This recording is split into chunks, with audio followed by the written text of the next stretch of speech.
السي المدير المالي ولا يا مدير الحسابات، واحد النصيحه من القلب قبل ما تبدا الانترفيو الجاي ديالك.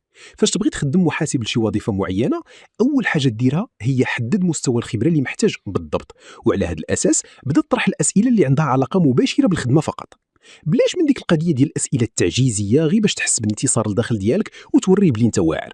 راه بهذا التصرف كتدمر واحد الانسان حط امل كبير على ديك الوظيفه، وممكن تهرسه مهنيا ونفسيا تماما.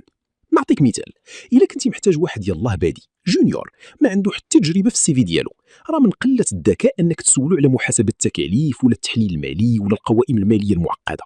هاد السيد راه يلاه خارج من القرايه ومعلوماته باقه اكاديميه، وطبيعي جدا تلقى ارتباك فاش غيجاوبك.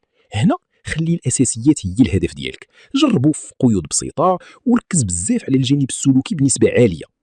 اما الا كنتي باغي موظف عنده تجربه مثلا في حسابات الموردين والتكاليف ديالهم، الطريقه ديالي انا بسيطه، ما تسولوش بزاف، سولو سؤال واحد وخلي ليه ورجليه. قولوا عاود لي على خدمتك السابقه، كيفاش كنتي كتدبر حسابات الموردين والتكاليف ديالهم.